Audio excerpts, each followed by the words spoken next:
በስመ አብ ወወልድ ወመንፈስ ቅዱስ አሐዱ አምላክ አሜን። መዓቱ የራቀ ምሕረቱ የበዛ ይቅር ባይ የአባቶቻችን የቅዱሳን አምላክ ልዑል እግዚአብሔር በሀብቱ ስቦ በረድኤቱ አቅርቦ ከማያልቅ ልግስናው ከማይጓደለው ቸርነቱ ዕድሜ ለንስሐ ሰጥቶ ዘላለማዊ ስሙን እንድንጠራ ሕያው ቃሉን እንድንሰማ ከዓለም ርኩሰት ለይቶ በቅድስናው ሰገነት በምህረት አደባባይ በመቅደሱ ያሰባሰበን ልዑል አምላካችን እግዚአብሔር ስለማይነገር ስጦታው ክብርና ምስጋና ለዘላለማዊ ስሙ ይሁን። የባችን መመኪያ መሰረት የድህነታችን አክሊል የአማኑኤል እናት ቅድስተ ቅዱሳን ድንግል ማርያም እናታችን ምልጃዋ በረከቷ ጣዕሟ ፍቅሯ ከሁላችን ስላራቀ ስሟ የተመሰገነ ይሁንልን። አምላካችን እግዚአብሔር በዚህ ዕለት ስማቸው ከሚጠራ ከቅዱሳኑ ረድኤት በረከት ከሰንበት ረድኤት ከቅዱሳኑ ምልጃ በቸርነቱ ለሁላችን ይክፈለን። ክቡራን አበው ሊቃውንተ ቤተ ክርስቲያን፣ ካህናት፣ ላይካነ ምስጢር፣ ስዩማነ እግዚአብሔር አኀው ዲያቆናት፣ ከሰማያዊ ጥሪ ተካፋዮች የሆናችሁ ልዑል እግዚአብሔር የሚወዳችሁ እናንተም የምትወዱት ክርስቶሳውያን አንድ አምላክ በሆነ በአብ በወልድ በመንፈስ ቅዱስ ስም ሰላም እላችኋለሁ። እንደምን ዋላችሁ? እንደምን ዋላችሁ? እንደምን ለዚህ ሰዓት ደረሳችሁ? እግዚአብሔር ይመስገን ብለን ዘላለማዊ ስሙን እንድንጠራ አንደበታችንን ያከናወነን ለበረከት የጠራን በቤቱ የሰበሰበን ልዑል አምላካችን እግዚአብሔር ሊመግበን ቃሉን ሊመግበን በደጁ የጠራን ልዑል አባታችን ስሙ ለዘላለም የተመሰገነ ይሁን። የእናታችን የእመቤታችን የቅድስተ ቅዱሳን የድንግል ማርያም ምልጃ በረከት የጻድቁ አባታችን የአቡነ ገብረ መንፈስ ቅዱስ ጸሎት የሰንበት ረድኤት በሁላችን ይደርብን። ማን ይመስገን?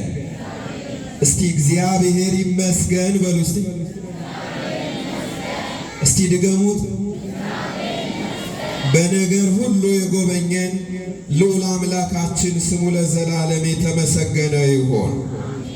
ሰው በእንጀራ ብቻ አይኖርም። የሐዋርያው የቅዱስ ማቴዎስ ወንጌል ምዕራፍ 4 ቁጥር 4 ሰው በእንጀራ ብቻ አይኖርም። እስቲ በሉ። ኧረ ወንዶች ሩጫው ምንድን ነው? ቀስ ብላችሁ እንደኔ በሉ። ድምፃችሁን ሁላችሁን ከፍ አድርጋችሁ በሉ። ተናገሩ ያልነው የሚያልፍ ምድራዊ ፕሮፓጋንዳ አይደለም። ተናገሩ የተባልነው በዓለም የሰለቸን የማይጠቅም ምናምንት የዓለም ጉዳይ አይደለም።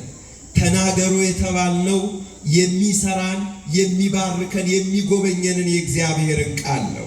ዓለማት የተፈጠሩበት ማለት። ስለዚህ ይህንን ቃል በፍቅርና በውዴታ በፍጹም ደስታ እንናገራለን። ሰው በሉ እስቲ በእንጀራ ብቻ አይኖርም። አሁን የእናንተ ተራ ነው። እስቲ በሉ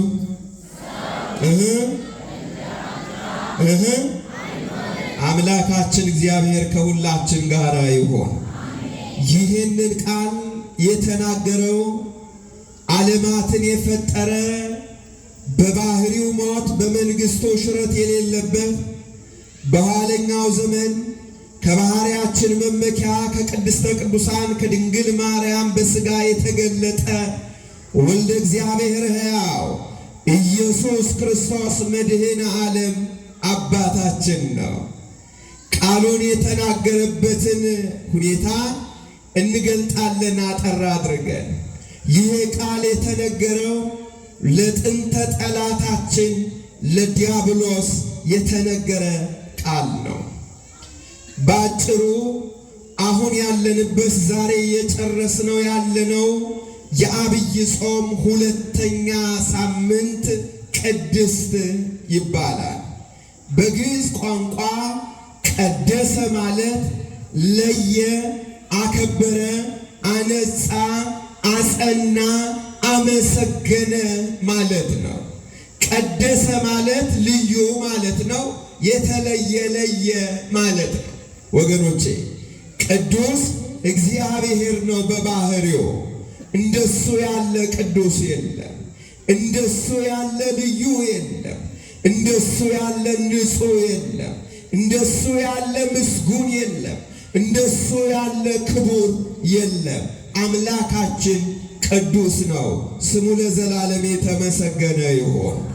በባህሪው ቅዱስ የሆነ እርሱ ወዳጆቹን ቅዱሳን አድርጓቸዋል። የእርሱ የሆኑትን ቅዱሳን አድርጓቸዋል። ከዓለም ርኩሰት ለይቶ በቅድስና እንዲኖሩ አድርጓቸዋል። የተለዩ ናቸው። ለመላእክቱ ከሆነ ከርኩሳን መናፍስት መላእክት የተለዩ ናቸው ቅዱሳኑ መላእክት። ለጻድቃን ከሆነ እነዚህ ቅዱሳን ናቸው፣ ልዩ ናቸው ማለት ጻድቃን ልዩ ናቸው። ውሸተኞች ከሆኑ በስም በዓለም ጻድቃን ከሚሰኙ ነገር ግን ጽድቅ ከሌላቸው ቅድስና ከሌላቸው ከነርሱ የተለዩ እውነተኛ የእግዚአብሔር ጽድቅ ያላቸው ናቸው ማለት ነው። ነቢያት ከሆኑ ቅዱሳን እንላቸዋለን። እነዚህ ነቢያት ቅዱሳን የሚባሉት ልዩ ማለት ከማን?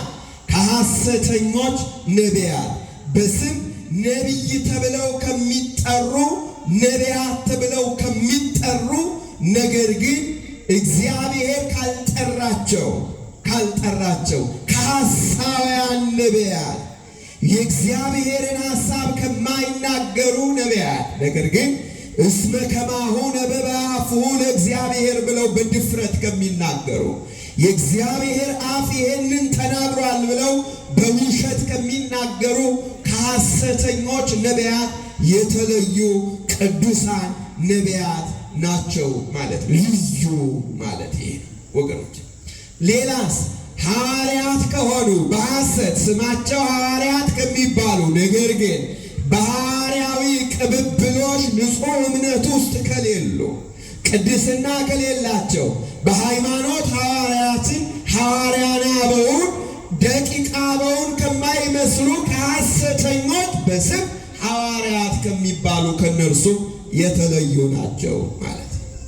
አበው የሚባሉ አሉ፣ አባቶች የሚባሉ አሉ፣ ሊቃውንት የሚባሉ ዓለም ዶክተርስ የምትላቸው ዓለም ደግሞ ምሁራን የሃይማኖት መምህራን የምትላቸው አበው አሉ። ከነርሱ የተለዩ ቅዱሳን አበው አሉ። እነዚህ አበው ቅዱሳን እነ ቅዱስ አትናቴዎስ፣ እነ ቅዱስ ዲዮስቆሮስ፣ እነ ቅዱስ ቄርሎስ፣ እነ ቅዱስ ዮሐንስ አፈወርቅ፣ እነ ቅዱስ ጎርጎርዮስ ነባቤ መለኮት፣ እነ ቅዱስ ጎርጎርዮስ ዘኑሲስ፣ እነ ቅዱስ ባስሌዎስ ዘቂሳርያ፣ እነ አባ ጊዮርጊስ ዘጋስጫ፣ እነ ቅዱስ ያሬድ እነዚህ ቅዱሳን ይባላሉ። ተጠርቶ የሚያልቁ አባቶቻችን በረከታቸው ይደርብንና ደግሞ እንደዚያ ሐሰተኞች አሉ። በስም ሊቅ የሚባሉ ነገር ግን ቅድስና የሌላቸው የሐሰት ትምህርት ያስተማሩ ብዙዎች አሉ። እነ ኦሪገን አርጌንስ የሚባል በእኛ ሀገር አጠራር አሁን እሱ ሊቅ ነው የሚባል ግን ቅዱስ አይደለም። እና አውሳቤዎስ ሊቅ ነው የሚባሉት ግን ቅዱሳን አይደሉም። አባቶቻችን እነዚያ ቅድም የጠቀስናቸው ልዩ ናቸው። እግዚአብሔር የለያቸው የከበሩ ክቡራን ናቸው። በእግዚአብሔር መንግሥት ስፍራ ያላቸው ለእውነተኛው ሃይማኖት የተጋደሉ ዋጋ የከፈሉ ጤዛ ልሰው ዳዋ ጥሰው ድንጋይ ተንተርሰው ድምፀ አራዊቱን ግርማ ሌሊቱን ጸባ አጋንንቱን ታግሰው የኖሩ የጣመ የላመ ከመብላት የሞቀ የደመቀ ከመልበስ ተከልክለው ለሰራዊት ጌታ ለእግዚአብሔር ዘመናቸውን ሁሉ ሰጥተው የኖሩ እነዚህ ንጹሐን ቅዱሳን ይባላሉ። በረከታቸው ይደርብን። አያችሁ፣ ክቡር ናቸው፣ የከበሩ ናቸው። ዓለም የከበሬታ ወንበር የምትስብላቸው ቀይ ምንጣፍ እንደምትዘረጋላቸው ያሉ ክቡራን አይደሉም። እነዚህ ጊዜያዊ ክብር ነው ያላቸው። እነዚያ ዘላለማዊ ክብር ከእግዚአብሔር ከአምላካቸው ተቀብለዋል። ሰው ሊያየው የማይገባውን የተመለከቱ ከሰማየ ሰማያት መጥቀው ምስጢረ መለኮትን በጸጋ እግዚአብሔር ያዩ ሱታፌ አምላክ ያላቸው በቅድስና ያሸበረቁ በንጽህና በአምላካቸው ጎዳና የተጓዙ ሃይማኖት ያቀኑ እምነት ያጸኑ አበው በረከታቸው ይደርብን። ከቃሉ ጋር ናችሁ? እስቲ የምትሰሙ እጃችሁን አንሱ። መድኃኔ ዓለም ድብቅ ለቅሷችሁን ይስማችሁ። አውርዱና ስሙ። ቅዱስ፣ ልዩ፣ ክቡር፣ ንጹሕ ማለት የጸኑ ማለት ስሙ። እነዚህ ቅዱሳን የጸኑ ናቸው ማለት እስከ መጨረሻው ድረስ በሃይማኖት የጸኑ ናቸው። ወለም ዘለም አላሉ። አንዳንዶቹ መጨረሻቸው ያላማረላቸው ዘመናቸውን ሁሉ እግዚአብሔርን አገልግለው በኋላ ደግሞ ገንዘብ አሳሷቸው በስህተት ትምህርት ተነድተው በኑፋቄ ወድቀው በዲያብሎስ ጎዳና የሄዱ ብዙዎች አሉ። የሽበት ዘመናቸውን በኑፋቄ የሚፈጽሙ ቅድስናቸውን ጥለው ለባዕድ አምልኮ የሚንበረከኩ እግዚአብሔርን የካዱ ከእውነተኛው መንገድ ከአባቶች ጎዳና የወጡ ያንን መንገድ ትተው የሄዱ አሉ። እነዚህ ግን የጸኑ ናቸው። ቅዱስ የሚባለው የጸና ነው። እስቲ ከኔ ጋር በሉ። ቅዱስ የሚባለው በሉ እስቲ የጸና ነው። ማን ነው ቅዱስ የሚባለው? የጸና። በየመንገዱ ቅዱስ ይባባላል። ሰምታችኋል? ጻድቃን፣ ብሩካን ይባባላል። ቅዱሳን እንደምን ዋላችሁ ታውቃላችሁ፣ ሰምታችኋል ብዙ ጊዜ። እና ያልጸና ያልሞተ ሰውና ያልፈረጠ እንቁላል መጨረሻው አይታወቅም ይላሉ አባቶቻችን። እና መጨረሻው ባልታወቀ ጉዳይ፣ ባልታወቀ እርግጥ ባልሆነ ባልተጨበጠ ጉዳይ እንዲህ ያለ ጣጫወታ ሲጀመር በእውነተኛ መንገድ መኖር ይፈልጋል። ለቅድስና ራሱ አባቶቻችን ሆነው ራሱ ቅዱስ መባልን አይፈልጉም። ታውቃላችሁ፣ እውነተኛ ሰው እንዲያ፣ በእምነት ያለ ሰው እንዲያ፣ በቅድስና የሚኖር ሰው ቅድስናው ሲገለጥበት እንደውም ቦታ ይቀይራል። አይገባኝም ይላል ሲሉ የሰማነው ይሄንን ነው። እኔ ትል ነኝ ሲሉ ሰምተን ሲሉ የሰማነው ይሄንን ሐዋርያው ጳውሎስ እስከ ሦስተኛው ሰማይ የተነጠቀ ብርሃነ ዓለም በምዕራብ አሕዛብ ሕዝብ የሚባል ብርሃን ዘይጠፍ ወትረ የተባለ ጳውሎስ ያ የማይጠፋው የዓለም እስከ ዓለም ጥግ ድረስ እስከ ልዋሪቆን ያበራው ያ ታላቅ ሐዋርያ አምደ ቤተ ክርስቲያን ብርሃነ ዓለም ሐዋርያው ቅዱስ ጳውሎስ እኔ ጭንጋፍ ብሏል። ምንድን ነኝ ብሏል? ጭንጋፍ ብሏል። እግዚአብሔር ያሳያችሁ። አባቶቻችን ራሳቸውን የገለጡበትን መንገድ ስትመለከቱ እና ከእግዚአብሔር አለመሆን አንዱ ምልክት ከአበው ትምህርት ፈቀቅ ማለትና ራስን ጻድቅና ቅዱስ አድርጎ መመልከት ነው። ስለዚህ እኛ በደለኞች ነን፣ አምላካችንን በድለናል፣ ፍጻሜያችን አልታወቀም፣ ቅዱስ እንድንባል አንፈልግም። ቅድስና የእግዚአብሔር የባህሪ ገንዘቡ ነው። እግዚአብሔር ያጸናቸው ቅዱሳን ግን አሉ። በረከታቸው ይደርብን። ስለዚህ እዚህ እሁድ ላይ እዚህ ሰንበት ላይ ቤተ ክርስቲያን ይሄንን የጾም ትምህርት አስተምራለች። ኢየሱስ ክርስቶስ ጾመ ዓርባን አምላካችን መድኃኒታችን ኢየሱስ ክርስቶስ ዕለቱን በእደ ዮሐንስ በፈለገ ዮርዳኖስ በዕለተ ሰሉስ ከተጠመቀ በኋላ ሳይውል ሳያድር ዕለቱን ወደ ገዳመ ቆሮንቶስ ሄደዋል። ወደ ቆሮንቶስ ሄደ ማለት ቆሮንቶስ ማለት በግሪክ ቋንቋ 40 ማለት ነው። በዚህ ማውንት ኦፍ ቴምፕቴሽን ይባላል። የማሰላሰል የጽሙና ተራራ ማለት ወደዚያ ሄደ። በረሃ ነው፣ ምድረ በዳ፣ ምንም የሌለበት ወልደ እግዚአብሔር ሕያው ኢየሱስ ክርስቶስ 40 ቀን 40 ሌሊት ከጾመ በኋላ ተራበ ይላል። ስንት ቀን ከጾመ በኋላ? 40 ቀን። እንግዲህ መንፈስ ወሰዶ ገዳመ ለእግዚእ ኢየሱስ ወደ ምድረ በዳ ወሰደው ነው።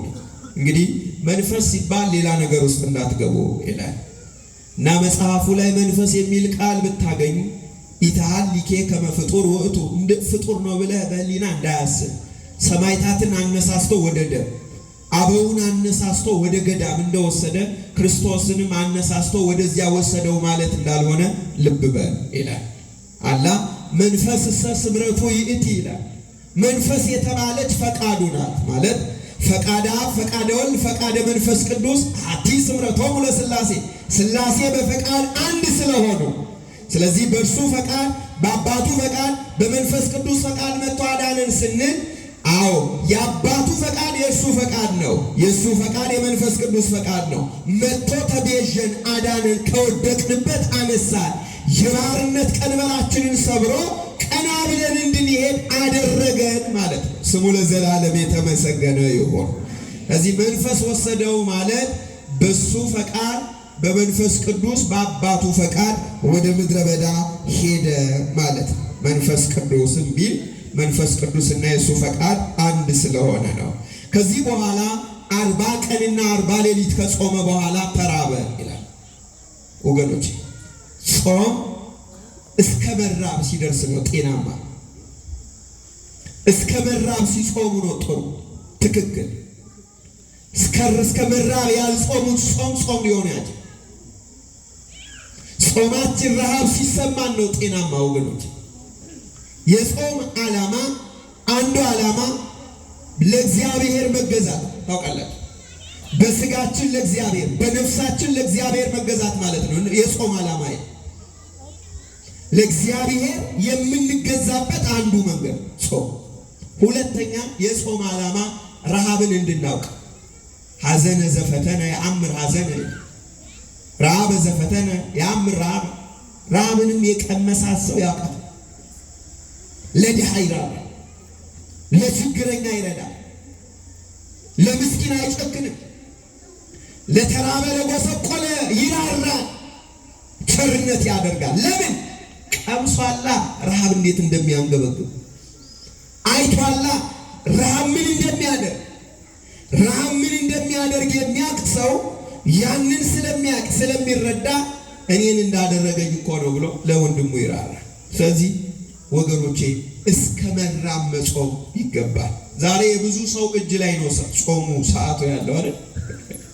ደርሷልና አንስቶ እንቀጥ ነው ግጥም ነው የሚያደርግ አይታችኋል። አሁን የቀልድ ሁሉ ምንጭ ሆኗል። አይታችሁ ከሆነ ሰዓቱን እያየ 10 ጊዜ ማለት ነው ያንን እያየ ቀን እየቆጠረ ሰዓት እየቆጠረ ጾሙም እስኪፈታ ልክ እንደ ነፍሰ ጡር ሴት ወይም እንደ ተመራቂ ተማሪ ካውንት ዳውን 100 ደይ ብሎ ተማሪ ተመራቂ 100 ቀንና 99 80 50 40 ያለ ነው የሚገርማችሁ ደረሰ ይላል። ልክ እንደዛ ተጨንቆ ጤናማ አይደለም። ጾም የነፍስ ምግብ ነው። ነፍሳችን የምትጠግብበት እንደውም ጾም ነው ሊያጓጓን የሚገባ። ጾምን የሰጠን አምላካችን ስሙ የተመሰገነ ይሁን። ከአራዊት ከእንስሳት የምንለይበት ወገኖቼ የሐዲስ ኪዳን የፍቅር ሕግ ጭምር ነው። ጾም በፍቅር በመውደድ የሚጾም ባልና ሚስቱ ይጣላሉ አሉ። ሁሌ የሚጣሉት በጾም ምክንያት። አንተ ምን ሆነ ነው? እኔ ሁል ጊዜ ከጎረቤት ሰው እየለመንኩ ዶሮው ማሳረድ፣ አሁን አንተ አለህ ትባላለህ። አሁን ባላለኝ እላለሁ። እኔ ሁሌ እየበላ ጾሙ ሲገባ አታስገባው፣ ሲወጣ አታስወጣው። በመሃል እንደዚህ የምታስጨንቅ አንተ ምን አይነት ሰው ነህ? ዘንድሮ አብይ ጾምን ካልጾም በቃ ብላ በጣም ተማረረች። ሚስትየው ሽማግሌ ያወጣችበት አለች። በቃ እኔ ከእንግዲህ በኋላ ብላ ስትል ይደነግጥና እሺ በቃ ጾማለሁ አለ። ባልየው ጾማለሁ ብሏል። ተይው በቃ። ኧረ መጾም ብቻ አይደለም ከስጋ ብቻ አይደለም ጠዋትም ቁርሱን መብላት የለበትም አለች።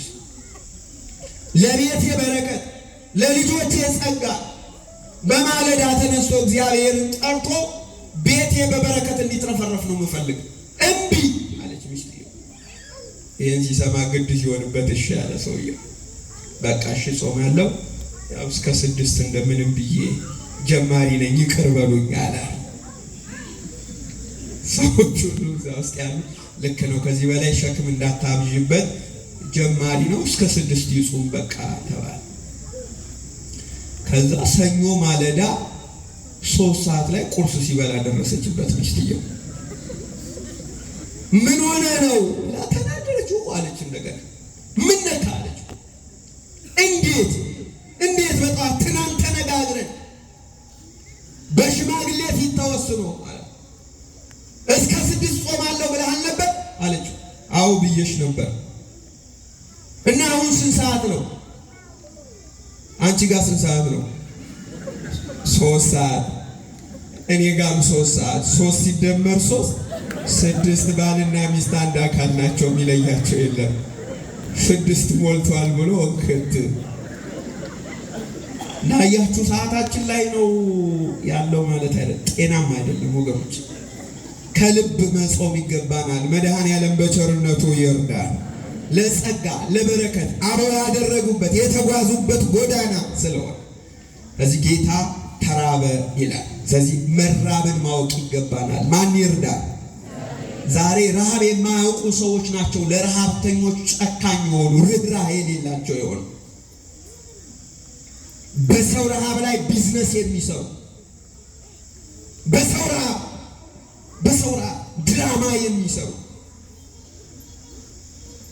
የሰው የዕለት ጉርስ ነጥቀው ፎቅ የሚሰሩ ርኅራኄ የሌላቸው ጨካኞች በደም በተገነባ ኑሮ የሚኖሩ በደም በተገነባ ሀብት ውስጥ ደስታ የሚያገኙ የሚመስላቸው የቀን ረፍታቸው የሌሊት እንቅልፋቸው የተነጠቀባቸው ጸጋ እግዚአብሔር የራቀባቸው ብዙዎች አሉ።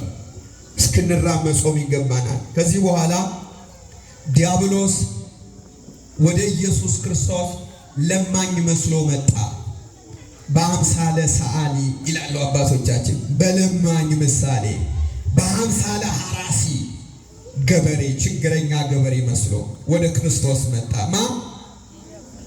እየሰማችሁ ነው? መድኃኔዓለም ድብቅ ለቅሷችሁን ይስማችሁ። ማን ነው ወደ ክርስቶስ የመጣው? ችግር አለ? ምነው ታዲያ እንደታሰረ ሰይጣን ተለጉማችሁ ዝም የምትሉ? እየሰማችሁ ነው? እስቲ አዎ በሉ። አዎ ጥሩ። ማን ነው ወደ ክርስቶስ የመጣው? ዲያብሎስ መጣና እዚህ ውስጥ ትኩስ ዳቦ ደብቆ ሽታው ያውዳል በምታት ወደ ክርስቶስ መጣና ድንጋይ ይዞ አንተንም ርቦሃል እኔንም ርቦኛል፣ ድንጋዩን ዳቦ ማድረግ ትችላለህና የእግዚአብሔር ልጅ ከሆንክ ድንጋዩን ዳቦ አድርግ አለው ክርስቶስ። ድንጋዩ ዳቦ ይሁን የእግዚአብሔር ልጅ ከሆንክ። ይህን የሰማው አምላካችን መድኃኒታችን ኢየሱስ ክርስቶስ እንዲህ አለው፣ ሰው በእንጀራ ብቻ አይኖርም ከእግዚአብሔር አፍ በሚወጣ በቃሉ ጭምር እንጂ አለው። በእግዚአብሔር ቃል ከቃሉ ጋር በቃሉ እንጂ ሰው በእንጀራ ብቻ አይኖርም አለ። ይህን የሰማ ሰይጣን ድል ተነሳ፣ ተሸነፈ። የጠበቀው ድንጋዩን ዳቦ ቢያደርግ ታዘዘኝ አሰኝበታለሁ፣ ደግሞ ከያዝከው ትኩስ ዳቦ ስጠኝ ቢለኝ ደግሞ ከወጥመዴ ጥለዋለሁ ብሎ መድኃኔዓለም ኢየሱስ ክርስቶስን አማኑኤልን መድኃኒታችን ኢየሱስ ክርስቶስን ለማጥመድ ለመጣል ነው ሰይጣን የመጣው። የኛ አባት መድኃኒታችን ኢየሱስ ክርስቶስ ጠቅሶ ለመጣው ለዲያብሎስ መልስ የሰጠው በእግዚአብሔር ቃል ነው። ኦሪት ዘዳግም ምዕራፍ 8 ቁጥር 3 ላይ ሰው በእንጀራ ብቻ አይኖርም ተብሎ ተጽፏል ብለው መለሰለት። ሰይጣን ምንድነው የጠቀሰው? ትውፊት፣ ድንጋይ ዳቦ የተደረገበት ትውፊት ነበር በብሉይ ኪዳን። ያዕቆብ 12 ወንድ ልጆች አሉት። ከ12ቱ 11ኛው ዮሴፍ ይባላል። ባለ ራእይ ነው። እግዚአብሔር ጸጋ የሰጠው። ሕልም አየሁ እያለ ለአባቱ ለወንድሞቹ ይናገራል። አባቱ በዚህ ጉዳይ ተስፋ አድርጎ ሲጠብቅ፣ ልጆቹ ግን ይበሳጩ፣ ወንድሞቹ ግን ይናደዱበት ነበር። ጊዜ ይጠብቁ ነበር። ወንድማቸውን አፉን ለመዝጋት፣ ዝም ለማሰኘት፣ የተሰጠው ጸጋ እስኪሰበር ድረስ ወድቆ እንዲቀር ለማድረግ የገዛ ወንድማቸው ላይ ጊዜ ይፈልጉ ነበር። አንድ ጊዜ በሀገሪቱ ላይ አደገኛ ረሃብ ተነሳና ድርቅ ተነስቶ የያዕቆብ ልጆች ከብቶች ይዘው የያዕቆብን ብዙ ከብቶች ይዘው ሀገር ለሀገር መንከራተት ጀመሩ። የግጦሽ መሬት ፍለጋ ሲንከራተቱ ከአባታቸው ራቁ። አባትየው ወንድሞችህ የት እንደሄዱ አላውቅም፣ እባክህን ለወንድሞችህ ስንቅ አቀብላቸው ብሎ አባትየው ለወንድሙ ለዮሴፍ ለወንድማቸው ለዮሴፍ ለእርሱ 11ኛ ልጅ ስንቅ አሸክሞ ለወንድሞች ስጥ ብሎ ላከው። ለወንድሞቹ ስንቅ ለማቀበል ሀገር ለሀገር መንከራተት ጀመረ። አይቴርእ ዋሃዌ ወንድሞቼን ያያችኋላችሁ ይላል በየቦታው በደረሰበት። የታዩ ወንድሞቼ እያለ ቢጠይቅ አጣ። መንከራተት በዛበት። ጭራሽ የወንድሞቹን ሳይነካ የራሱ ስንቅ አለቀበት።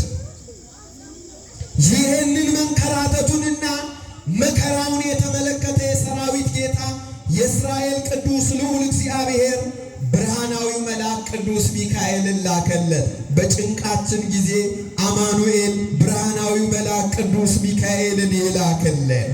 ዙሪያው ገደል በሆነብን ሰዓት፣ የምንይዘው የምንጨብጠውን ባጣንበት ሰዓት፣ ኑሮ ባስማጠን ሰዓት መድኃኔ ዓለም መልአኩን የላከለት ቅዱስ ሚካኤልን ላከለት። ቅዱስ ሚካኤል ሽማግሌ መስሎ ደርሶ መጣ። ሽማግሌ መስሎ መጣና ሲያየው አይተሃል ወንድሞቼ ብሎ ጠየቀው ዮሴፍ። አዎ አይቻቸዋለሁ። የት? ትናንትና ዶታይ ነበሩ፣ ዛሬ ወደ ቴምናታን እንሄዳለን ሲሉ ሰምቻለሁ አለ። ምን ሆነሃል ግን? ፊትህ ጠቁሯል፣ ልብ በሐዘን ተጎድቷል። ወንድሞቼን አጣው፣ በዚህ ላይ ደግሞ ረሃብ ጎዳኝ አለ። ይሄ ምንድነው ያስከው? ስንቅ። እና ስንቅ ይዘህ ለምን ትራባለህ? አትበላም አለው። ይሄማ የአባቴ አደራ ነው፣ ለወንድሞቼ ስጥ ያለኝ አለ። አደራ ሩቅ፣ ሰማይ ሩቅ፣ አደራ ጥብቅ ነው፣ አልበላም አለ። ወገኖቼ እየሰማችሁ ነው? ዛሬ አደራ ቀሏል አይደል? አደራ የሚያከብር የለም። ዛሬ ትልቅነት እየጠፋ ነው፣ ታውቃላችሁ። አደራ ቆርጣሚ ሆኗል ትውልዱ። የመጣውን አደራ የሚቀጥልም የለም የሚያስቀጥልም የለም። አሁን እንኳን በጊዜያዊነት አደራ የማይጣልብን ምስኪኖች ሆነናል። ፈንታ የሌለ አደራ፣ ውሸት የነገሰብን ሐሰተኞች፣ አታላዮች፣ ጨካኞች፣ ርኅራኄ የሌለን ክፉዎች ሆነናል። ይሄንን ሲል መልአኩ ቅዱስ ሚካኤል ተደነቀ። ልጄ አደራ እንዲህ የምታከብር ከሆነ አባትህን የምታከብር እግዚአብሔርን የምትፈራ ከሆነ እግዚአብሔር ለእንዳንተ አይነቱን ድንጋይ ዳቦ ያደርጋል አለው መልአኩ። ከዚያ በያዘውበት ድንጋዩ ነካ ሲያደርገው ድንጋዩ ዳቦ ሆነለት፣ ምግብ ሆነለት። ያንን አንሳና ብላ አለው። ቆርሶ በላ። ደስ ብሎት ወንድሞቹን ፍለጋ ሄደ። ወንድሞቹን አያቸው፣ ወንድሞቹ አዩት። እሱ ወደ እነሱ በፍቅር ሮጠ። እነሱ ግን መጻ ዝክሩ ሐላሜህን ኑ ንቅትሎ ንራይ ለሚሁ ተባባሉ። ይሄ ባለ ሕልም ማነው? አየው የሚለው መጣ። ኑ እንግደለውና ሕልሙ ውስጥ ይፈጸም እንደሆነ እንዲህ ብለው የገዛ ወንድማቸውን ደብድበው ጉድጓድ ውስጥ ጣሉት ይላል። የገዛ ወንድማቸው የአባታቸውን ልጅ የራሔልን ስስት ያንን ምስኪን እግዚአብሔር ጸጋ ያሳደረበትን የሚያሳዝን ዮሴፍን ወደ ጉድጓድ ውስጥ ጣሉት ይላል መጽሐፍ። ወገኖቼ ዛሬ ወንድሙን ጉድጓድ ውስጥ ለማጥለቅ ለመጨመር የሚለፋበት ዘመን ላይ ደርሰናል። እንደው ስልትና ብልሃት የሚባለው ወንድምን ጉድጓድ ጥሎ ብድግ ለማለት የሚሞከር ሙከራ ከዳርዊኒዝም ኮንሰፕት የተወሰደ the survival of fittest ወይም the fittest survive የሚል ኮንሰፕት ወይም የሚያሸንፈው ነው ሰርቫይቭ የሚያደርገው በሚል ኮንሰፕት ወንድሙን ጽንሰ ሐሳብ በዚህ ጽንሰ ሐሳብ ወንድሙን እየገደለ ቁመቱን በሱ አስከሬን ላይ የሚገነባ ምስኪን ትውልድ ሆነናል። አማኑኤል ልቦናችንን ብሩህ ያድርግልን። ወደ ቀደመው የአባቶቻችን የዋህነት የቅንነት መንገድ በቸርነቱ ይመልሰን። ብዙ ሰው እንዲህ የሞከረ ስለሆነ ርኅራኄ አልባ ስለሆነ ጨካኞች ስለሆነ ምናምንቴ የሆን መስመር እየሳት ነጣቂዎች ስለሆነ እንደ ውሻ ተናጣቂ እንደ አንበሳ ደም መጣጭ እየሆን ስለመጣን ማለት ነው። እንዲህ ነው ሰው ልጅ የሆነው ዛሬ። እዚህ ወገኖች ይሄንን አድርጎ እንደዚያ ሆኗል እና ድንጋይ ዳቦ የሆነበትን ትውፊት በዚያ በዘፍጥረት ምዕራፍ 37 ላይ የሆነውን ታሪክ ሰይጤ ያውቃል። ስለዚህ መጣና ክርስቶስን ድንጋዩን ዳቦ አድርግ አለው። ድሮ ዳቦ ድንጋይ ነበር ይላሉ ባለበገናው። ታስታውሳላችሁ አይደል? እባክህ አምላኬ አርገው እንደነበር ጥንት በዘመኑ ድንጋይ ዳቦ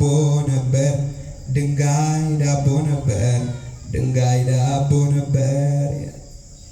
አያችሁ በገና ሰምታችኋል እንዲህ የሚል እንዲያ ነበር አርገው። አጅሬ ያውቃል ይሄንን ሰይጣን መጣና የእውቀት ችግር የለበትም የህይወት እንጂ የስነ ምግባር ባዶነት እንጂ ያለበት እውቀት ችግር ስለሌለበት አመጣና ይሄንን ጠቀሰ። የኛ አባት አማኑኤል ደግሞ ሰው በእንጀራ ብቻ አይኖርም ብሎ በእግዚአብሔር ቃል ጠቅሶ አሸነፈው። ስሙ ለዘላለም የተመሰገነ ይሁን። በስስት ሲመጣ አምላካችን አማኑኤል በትዕግስት ያንን ጉልበተኛ ጣለው ማለት ሰው በእንጀራ ብቻ አይኖርም። ሰው በሆድ ብቻ አይኖርም። ሰው በመብላት ብቻ አይኖርም። ሰው ባህሪ እንስሳዊ ብቻ አይደለም ያለው። ሰው ባህሪ መንፈሳዊ አለው። ሰው ነፍስ ያለው ድንቅ ፍጥረት ነው።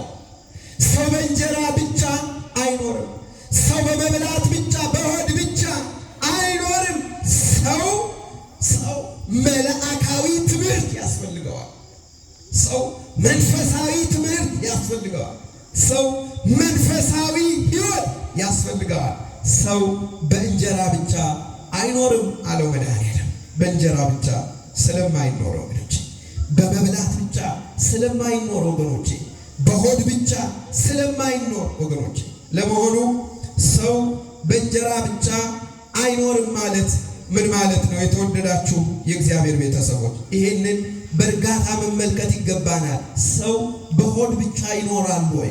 በመብላት ብቻ፣ በዓለማዊ ትምህርት ብቻ፣ በሚጠፋው በምድራዊ ሕይወት ብቻ፣ በምድራዊ ኑሮ ብቻ መኖር ይችላል ወይ? ምን ማለት ነው? ይህንን ቃል አማኑኤል የነገረን የሚለውን አጠር አድርጎ መመልከት ይገባናል። ሰው በስጋዊ ጥበብ ብቻ አይኖርም እያለ ሰው በሳይንሳዊ ብልሃት ብቻ፣ ሰው አርቲስቲክ በሆነ ላይፍ ብቻ አይኖርም። በኑሮ በህይወቱ ውስጥ ያለ እግዚአብሔር ፈቃድ የሚሆን ምንም ስለሌለ፣ ያለ እርሱ ፈቃድም ዘላቂ ደስታ ስለሌለ ሰው መንፈሳዊ ጥበብ ያስፈልገዋል። ጥበብ መንፈሳዊ ያስፈልግ። ሰው በእንጀራ ብቻ አይኖርም። ጥበብ መንፈሳዊ ያስፈልገዋል። ምንድነው እሱ? የእግዚአብሔር ቃል። የእግዚአብሔር ቃል ይሄ መንፈሳዊ ጥበብ፣ ይሄ መንፈሳዊ ጸጋ ቃሉ በሕይወታችን ውስጥ ካለ ጸሎተኛ እንሆናለን። ምክንያቱም ጸሎት በእግዚአብሔር ቃል ስለሆነ ቃሉ በሕይወታችን ካለ የቃሉ ዘር መንፈሳዊ ሕይወታችን ይለመልማል፣ ያድጋል። ሁሌ ቃሉን የሚሰማ ሰው፣ ሁሌ በእግዚአብሔር ቃል ለመኖር የሚሻ ሰው ወንዝ ዳር የተተከለ ዛፍ ነው የሚመስል ወገኖች። ልምላሜ አይጠፋው፣ ፍሬ አይጠፋው። ቃሉን ሰምቶ በሕይወት ለመኖር የሚሞክር ከሆነ የዓለት ላይ ክርስቲያን ነው። በጸና መሰረት የታነጸ ቤት ነው። ንፋስ የማያናውጠው፣ ጎርፍ የማይሰብረው። ወገኖቼ አደገኛ ዝናብ ቢመጣ የማይታወቅ መሰረቱ በጥንቃቄ የተሰራ መልካም ቤት ይሆናል። የእግዚአብሔር ቃል በበረሃ ውስጥ ጥላ ነው። በችግር ጊዜ ጸጋ ሀብት ነው። የእግዚአብሔር ቃል በሐዘን ጊዜ መጽናናት። የእግዚአብሔር ቃል በረሃብ ዘመን ምግብ ነው። የእግዚአብሔር ቃል በገጠመን ሁሉ ነገር ላይ ኃይላችን ነው። በእግዚአብሔር ጠላትን እናሸንፋለን፣ በእርሱ ቅጥርን እንዘላለን። ወበአምላኬሰ ተዓደው አልዓረፍ፣ ወበአምላኬ ተዓደው አልዓረፍ ይላል። በእሱ በጌታዬ ቅጥሩን እዘላለሁ ነው። በአምላክ በፈጣሪ በሕይወቴ በመድኃኒቴ ነው የሚል እና በእግዚአብሔር ቃል መከራችንን ስለምናልፍ፣ ጭንቃችንን ስለምናልፍ፣ ፈተናችን ስለሚርቅልን እንደ እግዚአብሔር ቃል መኖር ይገባናል። አምላካችን አማኑኤል በቸርነቱ ይርዳል። ሰው በእንጀራ ብቻ አይኖርም ማለት ሰው በስራ ብቻ አይኖርም ማለት ነው። ከቃሉ ጋር ናችሁ? ስራ እንላለን። ስራ ጥሩ፣ ስራ ስሩ። መጽሐፍ የማይሰራ ሰው እንዳይበላ ብለው መስራት ይገባል። ወገብ ሸብ አድርጎ ሌሊት እየተነሱ እየለፉ አምሽተው እየሰሩ ተግቶ መኖር ተገቢ። ግን ወገኖች ሰው በስራ ብቻ ግን አይኖርም። ሰንበትን በማክበር ሊኖር ይገባል። ለፍቶ እየሰሩ ሰንበትን ማክበር፣ የእግዚአብሔርን ሰንበታት ማክበር ይገባል። በአቂበ ሕግ በአቂበ ሰንበት መኖር ይገባል። እግዚአብሔርን በዘመናችን እንዲከብር ለቃሉ በመገዛት ለቅዱስ ቃሉ በመታዘዝ መኖር ይገባል። አንድ ወቅት እስራኤልን ምን እንደገጠማቸው ልንገራችሁ። እግዚአብሔር ነው ከባርነት ቤት ከግብፅ ምድር በ9 ድንቅ ተአምራት በ10ኛ ሞተ በኩር በ11ኛ ስጥመት ከባርነት ቤት ከግብፅ ምድር አስወጣቸው። እስራኤልን ከባርነት ቤት ከግብፅ ምድር በሱ ድንቅ ስራ የወጡት እስራኤል ዘሥጋ የበረሃን ጎዳና ሲጓዙ እግዚአብሔር ምግብ ሰጣቸው። የምግቡ ሕግ እንዲህ የሚል ነበር። ስራ እስራኤል አለው እግዚአብሔር ከሰማይ መና አወረደላችሁ።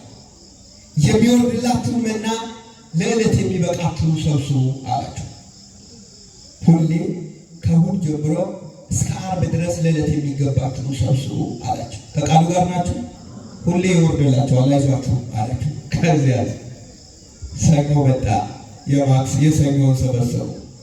ከዚያ አንዳንድ ሰዎች ይሄ ነገር ማክሰኞ ቢቀርሳ መጽሐፍ ቅዱስ ላይ ተጻፈ እኮ ኦሪት ዘጸአት ምዕራፍ 16 ቁጥር 26 ላይ ተመልከቱ።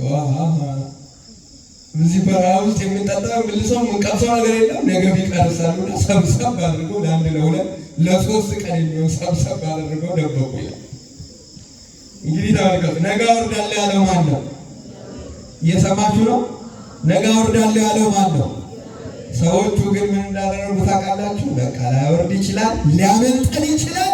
ስለዚህ ነገር ረሃብ ከሚቆላል ደበቅ እናደርጋለን። እግዚአብሔርስ ለመቼ የሚበቃችሁም ብሏል። ለሰብሰብ አድርገው ያስቀመጡት ምን እንደሆነ ታውቃላችሁ? ሄደው ሊበሉ ሲሉ ታልቶ አድርጉት ይላል። ታልታ ይላል። ያናቀጡ እግዚአብሔርን አከበረው ይላል። ከዛ በየቀኑ 40 ዓመት ሙሉ እግዚአብሔር ያሳያል። 40 ዓመት ሙሉ 364 ቀን እየዘነበላቸው ከዚያ 365 ከ365 52 ቀንሱ። ከዚያ ያንን 313 ቀን ሙሉ እየዘነበላቸው ያንን እየተመገቡ የበረሃውን መንገድ አቆራርጠው 40 ዓመት ሙሉ ወደ ሀገራቸው ወደ ከነዓን ገቡ። ግን ሕግ ነበራል። ምን የሚል ልክ ቅዳሜ ስለነበረ ሰንበት ዓርብ ዕለት የ2 ቀን ሰብስቡ ይላቸው ነበር። ከቃሉ ጋር ናችሁ? የስንት ቀን? የ2 ቀን።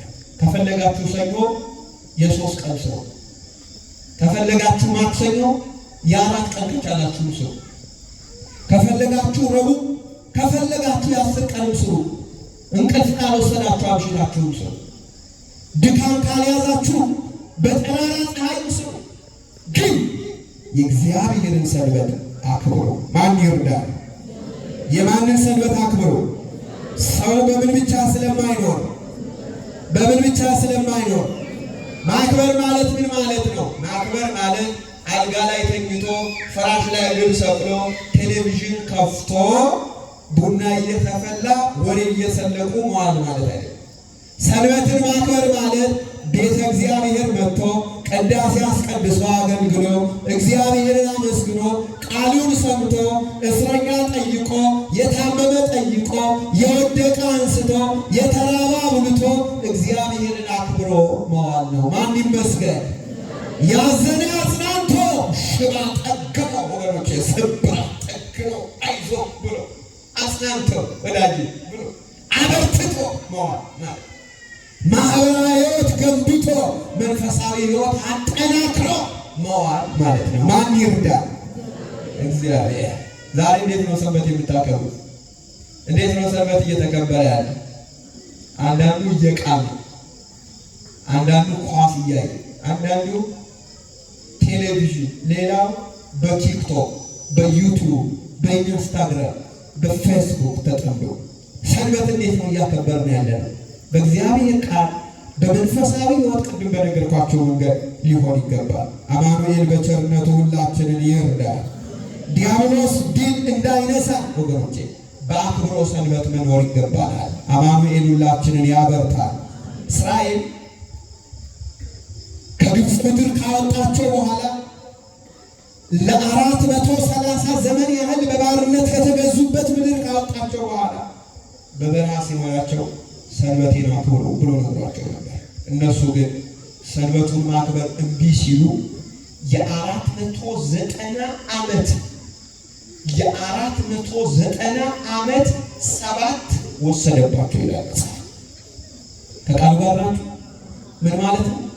400ን በ7 አካፍሉ። 490ን በ7 አካፍሉ። ስንት ይመጣል? በብር ላድርገው፣ በሱ ቢሆን ቶሎ ነው ትመልሱ። 490 በ7 ሲካፈል ስንት ይመጣል? 70 አይደል? 70 ዓመት ለባቢሎን አሳልፎ የሰጣቸው በዚህ ምክንያት ከሙሴ ጀምራችሁ እስከ ባቢሎን ምርኮ 490 ዓመት ሰንበቱን ባላከበሩት መጠን 70 ዓመት አሳልፎ ሰጣቸው ይላል። የማናከብራት ሰንበት ዋጋ ታስከፍለናለች። ትቆጥሯታላችሁ በኋላ ወይ ደግሞ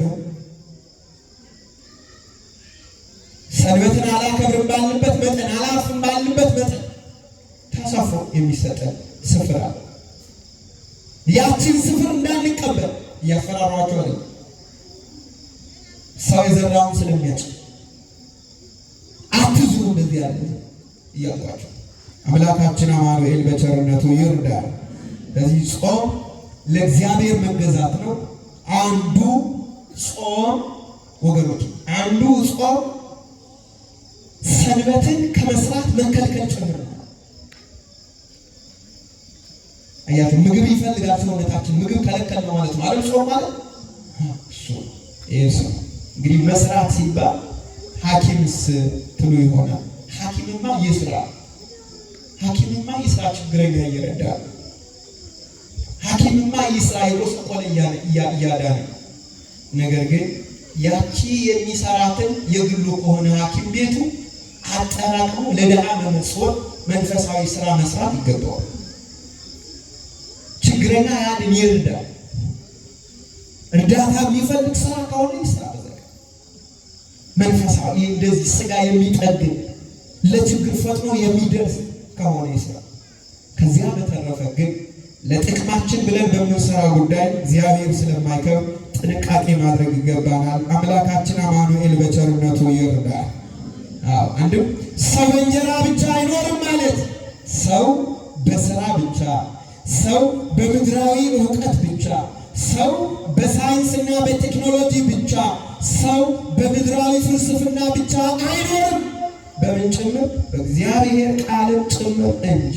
ሲሲታ ለነፍስ ቃል እግዚአብሔር ይላል መጽሐፍ። የነፍስ ራቧ የእግዚአብሔር ቃል፣ ራቧ ምኞቷ ሁሉ የእግዚአብሔር ቃል። ነፍስን የሚያጓጓ ቃሉን ስትሰማ፣ እንዲህ ስትሰማ ደስ ይላታል፣ ታርፋል።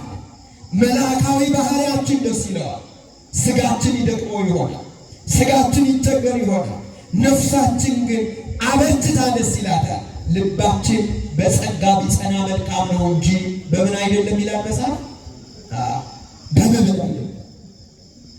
ልባችን በጸጋ ነው መጽናት ያለ ዕብራውያን ምዕራፍ 13 ቁጥር 9 ልባችን በጸጋ ነው። ጸጋ የተባለች ወንጌል ናት። በወንጌል ነው ልብ የሚጸናው፣ በወንጌል ነው ልባችን የሚበረታው። እስቲ ወገኖች ራሳችንን እንጠይቅ። የእግዚአብሔር ቃል ያስደስተናል? ያሳርፈናል? እናቶች አባቶች አሁን ምን እየተሰማ ነው ያለው? እስቲ ራሳችሁን አድምጡ። የእግዚአብሔር ቃል እርፍ ያደርገናል። ካላደረገን እኮ ጤና አለ። ጤናማ ያልሆነ ምልክት ነው ወገኖች። የሚያጥረጠምጠን ከሆነ መቀመጫው ላይ መርፌ እንደተቀመጠ ያሉ ጣው ሂድ የሚል ከሆነ አስሬ ስልክህን አውጣ የሚል ከሆነ የሚያቁነጠንጠን ከሆነ ቶሎ በጨረሰ በስመ አብ ወወልድ ወመንፈስ ቅዱስ የሚል ከሆነ 10 ጊዜ ማለት ልክ የሆነ ነገር እንደተሸከመ አካል የሚል ከሆነ አደጋ ውስጥ ነው ወገኖች። ልባችን በእግዚአብሔር ቃል መጽናት ይገባዋል። አማኑኤል ሲያስተምር የዮሐንስ መጥምቅን ስጋውን እየቀበሩ እያለ ይገባል። አማኑኤል ሲያስተምር ከቀብር ሰዓት ጀምሮ እስከ ማታ እስከ ጨለማው ሰዓት ድረስ ክርስቶስ ሲያስተምር የት እንደነበሩ ሳያውቁ ሁሉም ተመስጠው እየሰሙ ነበር። ልክ መጨረሻ ላይ ጌታ በቃ ምግብ ስጧቸውና ሸኟቸው ብሎ ሲል ሐዋርያት መጥተው ጌታ ሆይ ምንም ነገር እኮ የለም፣ ይሄን ሁሉ ሕዝብ ምን እያልክ ነው? ምንድን ነው የምንመግበው አለ። አኮ መፍቱ ከመ ይሁኑ ርሁባኒሆሙ እንደ ተራቡ እንዲሄዱ አልፈልግም አለና አማኑኤል ባርኮ ሰጣቸው። እንጀራ እንዲሰጣችሁ ስሙት፣ እባካችሁ እንዲሰጣችሁ ስሙት፣ እንድትሰሙ ስሙት። እንድንሰማ መስማት ያስፈልጋል። እግዚአብሔርን ካልሰማን አይሰማም። እንስማው። ካላደመጥነው እንዴት ያደምጠናል? ጸሎታችን ያልተሰማበት አንዱ ምክንያት ስለማንሰማው ነው። እየሰማን አይደለም፣ እየተጎዳን ነው ወገኖች፣ እየተጎዳን ነው በጣም እመኑ።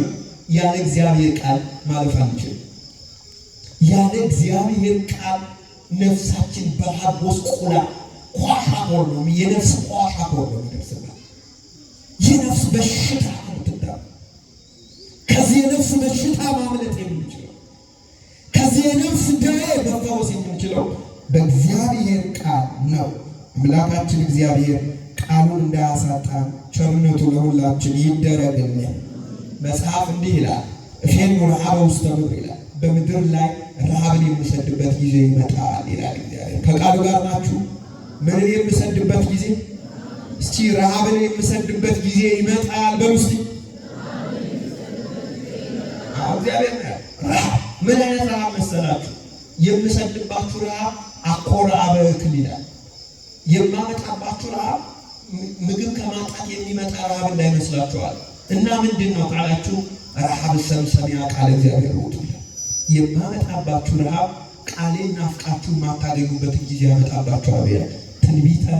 ትንቢተ አሞጽ ምዕራፍ 8 ቁጥር 11 ጀምራችሁ ተመልከቱ። የእግዚአብሔር ቃል ነው። ምን ይጠላል? ይዛኔ የሚያጽናና ማተን ምድር መች ስትሆን ያለ እግዚአብሔር ቃል እንዴት እንቆም ነው?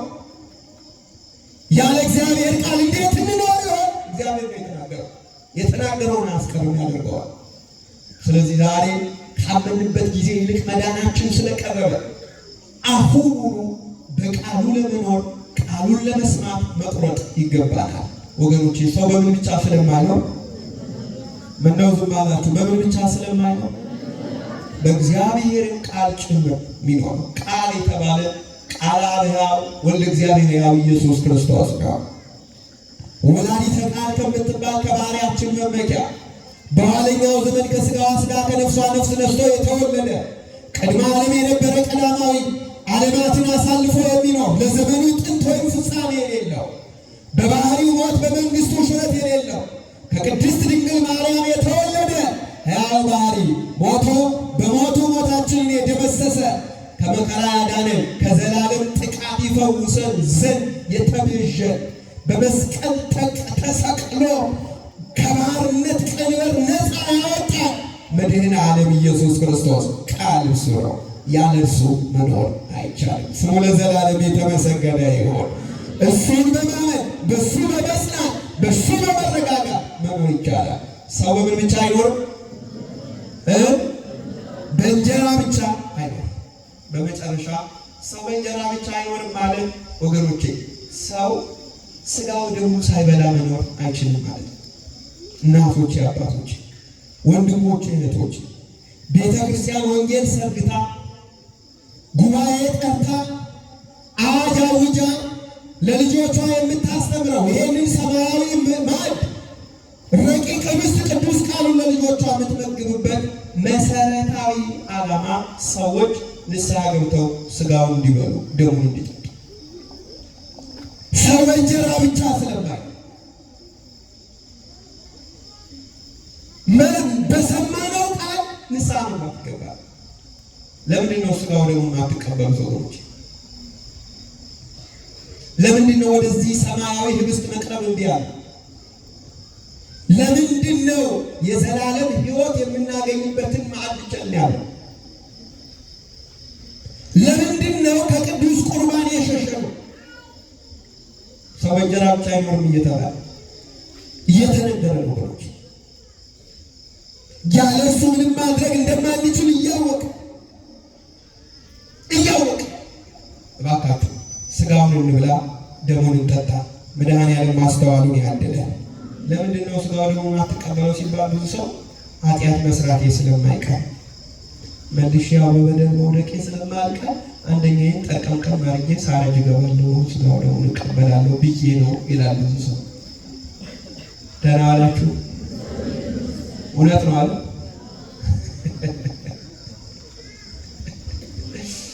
አንደኛዬን ጠርቀምቀም አድርጌ ወደፊት እስቲ የምታረጁ ሰዎች የምጠይቅ እኮ ጉድ ነው።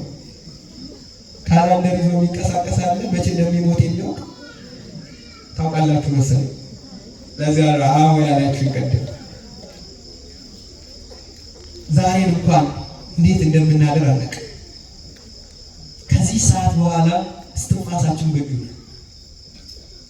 እንዳይቀድመን እባካችሁ እንዳንቀድም የተሰጠንን እድል በጸጋ እንቀበል።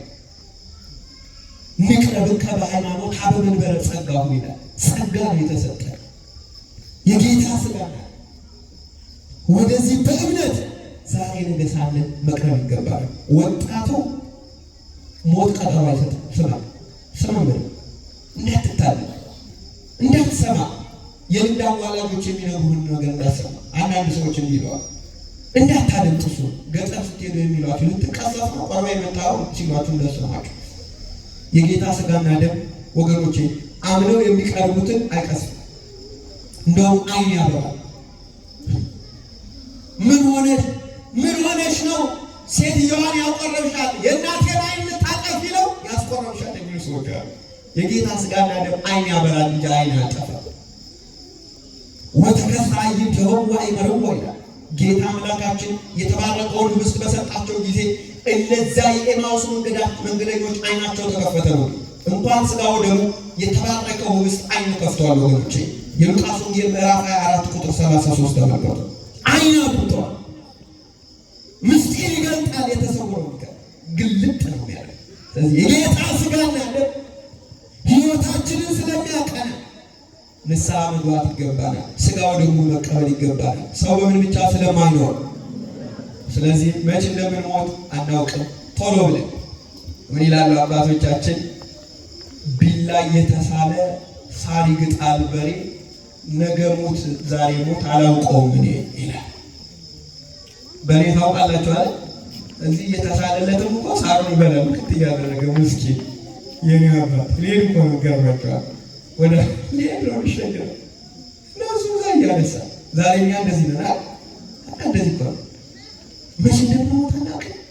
እንበላለን፣ እንባላለን፣ እንነካከሳለን፣ ይድፋሽ ይድፋ እንባባላለን፣ የጎሪጥ እንተያያለን፣ ወጥመድ እናጠምዳለን፣ ነገር እንፈልጋለን። ክፉዎች በጣም አደገኞች። ቶሎ ብለን እርምጃ መውሰድ ይገባናል።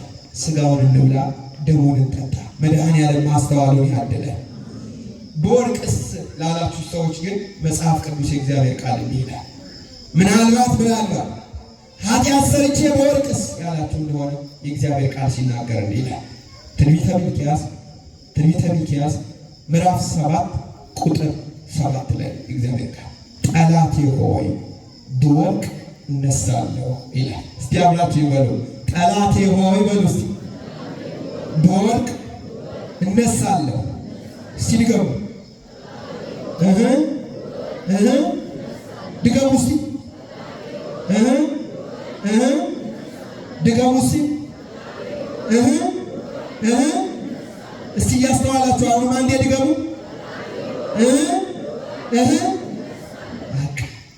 ልወድቅ እችላለሁ፣ ግን በወድቅ ምን እላለሁ? ንስሐ ማለት ይሄ ልወድቅ እችላለሁ፣ ኃጢአት ልሰራ እችላለሁ። ማይራራ ይመስላችኋል? መድኃኒዓለም ሥጋዬን እኮ ለብሷል። የኔ አባት ድካሜን የማያውቅ ይመስላችኋል? ድካማችንን የማያውቅ ይመስለናል? ሊቀ ካህናታችን አማኑኤል እኮ የእኛን ሥጋ የለበሰ ሕመማችን እኮ ይሰማል፣ ድካማችንን እኮ አይቶታል። ስለዚህ ሥጋችንን የተዋሃደ ስለሆነ አይዟችሁ፣ ተስፋ እንዳትቆርጡ፣ ወደ ኋላ እንዳትቀሩ፣ ቀና በሉ፣ ሥጋው ደሙን ተቀበሉ፣ ንስሐ ግቡ። ወደ አማኑኤል ወደ አምላካችን ሥጋው ደሙ ንስሐ ገብተን ሥጋው ደሙ ተቀብለን በሃይማኖት ጸንተን መኖር ይገባናል። እንዳትጨነቁ፣ ሰይጣን መጥፎ ምክር እንዳይመክራችሁ፣ ከሥጋው ደሙ ከደጀ ሰላሙ እንዳያርቃችሁ፣ ተስፋ እንዳትቆርጡ። ብንበድልም ንስሐ ገብተን ታጥበን እንኖራለን። ሥጋው ደሙ እንደው ከበደል ማላቂያ መድኃኒት ነው ወገኖች፣ ወቁ። ሕመማችንን የሚፈውስ ጸጋ እግዚአብሔር ላይ ለእግዚአብሔርን የምንጎናጸፍበት። ይሄንን አምነን የበለጠ ጸንተን በርትተን በሃይማኖት ጎልምሰን መኖር ይገባናል። አንድ ጉዳይ ነግሬያችሁ ትምህርቴን እጨርሳለሁ። ከቃሉ ጋር ናችሁ? ሰይጣን እንዴት ወደ ክርስቶስ እንደመጣ አስታውሳችሁ? እንዴት ነው የመጣው? እንዲህ አድርጎ ፀጉሩን ጭፍር አድርጎ ጥፍሩን እንዲህ አድርጎ ነው የመጣው። እንዴት ነው የመጣው? ለማኝ መስሎ ገበሬ መጥቶ የተገፋ የተቸገረ ገበሬ መስሎ። አያችሁ፣ አጅሬ ራሱ እየለወጠ ነው የሚመጣው ማለት ነው። እየለወጠ እንደ ፍላጎታችን። ለጎረምሳ ወንድ ከሆነ ቆንጅዬ ሴት መስሎ ሊመጣ ይችላል። ጉድ ስማ እንግዲህ። ለሴቷ ከሆነ ፍላጎቷን አጥርቶ በደንብ አድርጎ። አሁን ደግሞ ምን ችግር አለ? እንደ ድሮ ፍላጎታችሁንም ደበቅ የምታደርጉበት ነገር እየጠፋ ስለሆነ በየቲክቶክ እየመጣችሁ የምታወሩት ነገር አለ። ለቀም እያደረገ አጅሬ መጥቶ በዚያች ይመጣል ወዳለ ከምትፈልገው ገመናችሁን እኮ አሁን ግልጥልጥ ክብራቷል፣ ጾታ ክብራቷል፣ ሽምግልና ክብራቷል፣ አሮጊትነት የሴት እርጅና ክብራቷል። ሽማግሌዎቹም አሮጊቶቹም ክብራቸውን አጥተው ዝርክርክ ሲሉ ነው የሚታዩት። ዕቃናቸውን ሲገለጡ፣ ገላቸውን ሲያጋልጡ፣ ትንሹም ትልቁ ምን እንደሚያገኙ አንዳንዴ ግራ ይገባል። የዓለም ዝና እንደ ጤዛ መሆኑን እያወቁ በማይረባ ነገር ታስረው እጄ ልበሰው እያሉ ራሳቸው እየተቀደዱ ይኖራሉ። ማምላክ ምስኪን ሁላ እባካችሁ ክብራችሁን ጠብቁ። እናንተ ክርስቲያኖች ናችሁ። የክርስቶስ ሥጋ የተዋሃዳችሁ ደሙ የተዋሃዳችሁ መስቀሉን የተሸከማችሁ እንዳለን በመጥፎ ነገር ተወስዳችሁ እንዳትቀሩ። ቦታ የቀየረም ይመጣል ሰይጣን። አንዴ በበረሃ፣ አንዴ በመቅደስ፣ አንዴ በቤተ መንግስት ይህ ነው ማይገባበት። መቅደስም ይመጣል። ሰማኝ ወደ እዚህም ይመጣል።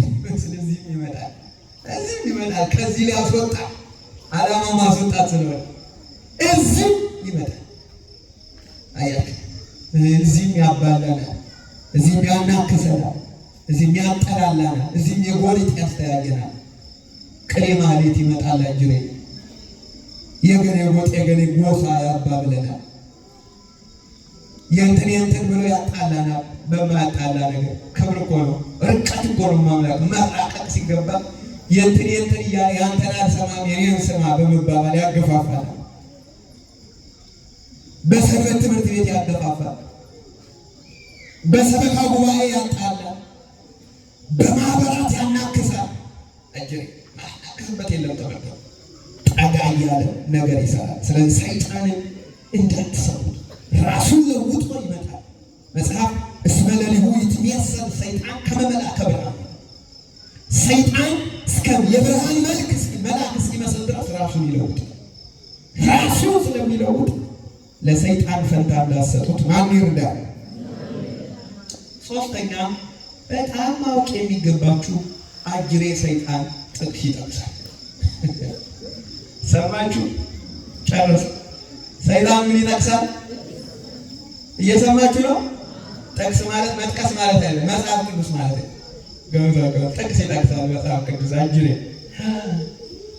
ከፈለግ በፈለገው መልኩ ነው የሚመጣው። ለምሳሌ ደፋር እኮ ጥቅስ ያደርግ ክርስቶስ ላይ ክርስቶስን ሲፈትን መዝሙር 90 ላይ ያለው ቃል ይጠቅሳል። መላእክቱ ስላለ ያዝልሃል አለ። መዝሙር 90 ነው የጠቀሰው። ይገርማቸዋል። ሰይጣን አንዳንድ ሰዎች ብርቅ የሚሆንባቸዋል። የዮሐንስ ወንጌል ምዕራፍ እንደዚህ ሲል ብላችሁ ልባችሁ ትርክኬል ሰይጣን ይጠቅሳል። ወዳጄ ስማኝ፣ ሌባ ላመሉ ጥቅስ ይጠቅሳል። ሌባ ላመሉ ዳቦ ይልሳል፣ ሰይጣን ላመሉ ጥቅስ ይጠቅሳል ይላሉ አባቶቻችን። አጅሬ ተንኮለኛ ሊጠቅስ ይችላል፣ እንዳትሳሳት። ስለዚህ የሸመደደ ሁሉ ጥቅስ የሚናገር ሁሉ ምረካ ከእግዚአብሔር አይደለም ማለት እንኳን ሌላ ማንም ጠቅሷል ሰይጣን። ይሄው ተጽፏል የማቴዎስ ወንጌል ምዕራፍ 4 ከቁጥር 4 ላይ ራሱ ሰይጣን ጠቅሶ መጥቷል።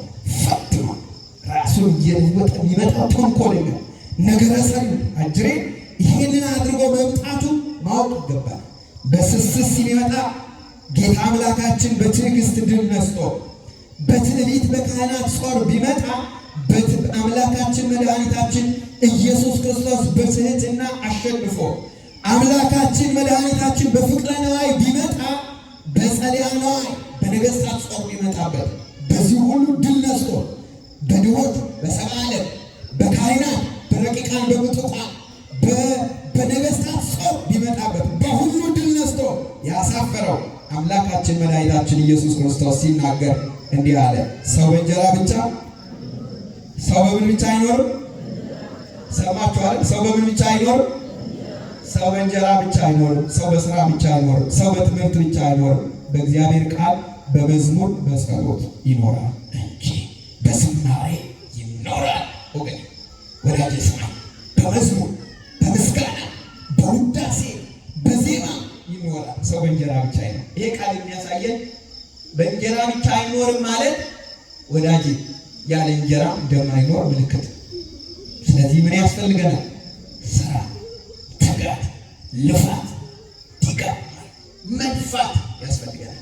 ሰነፋቱ ተጋድማችሁ የምትሉ አቱ የምትለፉ ሰራተኞች ሁኑ። ምን ልስራ ብላችሁ አስቡ። እናታችሁን ቤተሰቦቻችሁን እርዱ። እናቱን የረዳ ለእናቱ የተላከ አባቱን ያገዘ ሰው አያወርቅም። ወዳጅ ምርቃታቸው መሰረትህን ስለሚያጸና ታዘዛቸው። አትቀማጠሉ፣ አትቀማጠሉ። ወጣቶች ቅንጥልጥል አትበሉ፣ እንዳትቀማጠሉ። ዛሬ ሴቶቹ ስራ ለመስራት መከራ ነው። ሽንኩርት እንኳን መክተፍ አይችሉም። እዛ የሌላ ሀገሮቹን ለማለት ነው እንጂ የጅንካዎቹን ለማለት አይደለም። ታውቃላችሁ፣ ሽንኩርት እንኳን አይከትም። ለምን ሲባል ጥፍር የተገጠመ ነው። ጥፍሩ ራሱ እና ከተከተፈ ጥፍሩ መከተፍ ነው፣ ቢላው መሰበሩ መበላሸት ነው። ስለዚህ እንዴት ሆኖ ይገባበታል? ሌላ መከራ ነው፣ ችግር ነው። እና የተቀቡት ነገር አለ፣ የተቀቡት ቀለም አለ። ይሄ ሁሉ ድብልቅልቁ ሊወጣ ነው፣ ጉድ ሊፈላል። ስለዚህ ስራ የለም። ጭዙ ከሸጠተ ሌላ መከራ ነው፣ ሌላ ችግር ነው፣ የምታውቁት ነው። ስለዚህ ስራ አይሰራም። ስለዚህ በቃ ሌላ ደረጃ ተደርሷል፣ የምታውቁት ነው ጉዳዩ። መልፋት አይፈልጉ፣ መስራት አይፈልጉ። ሃርድሺፕ የሚባል ነገር፣ ጠንካራ ነገር የሚባል በሌሊት መነሳት፣ በጠዋት መነሳት፣ መልፋት የሚባል ነገር ከትውልዱ እየጠፋ ሰነፍ እየተቆረጠ እውነት አሰብ ያለ ማለት ይሄ ተማሩ የመማር ወኔው ሞቷል አይደል? እርግጥ በሀገርም የመጣብን በሽታ ከባድ ነው የምታውቁት። ሞራል የሚነካ ነገር እየሆነ ነው በትውልዱ ላይ። ግን የሆነ ሆኖ ማምለጫው መልፋት መስራት ከማን ጋር? ከሰራዊት ጌታ ከእግዚአብሔር ጋር። ሰው እንጀራ ብቻ ነው፣ ግን ከሱ ጋር በምህረት እናልፈዋለን። ማን ይርዳል? ማን ያግዘን?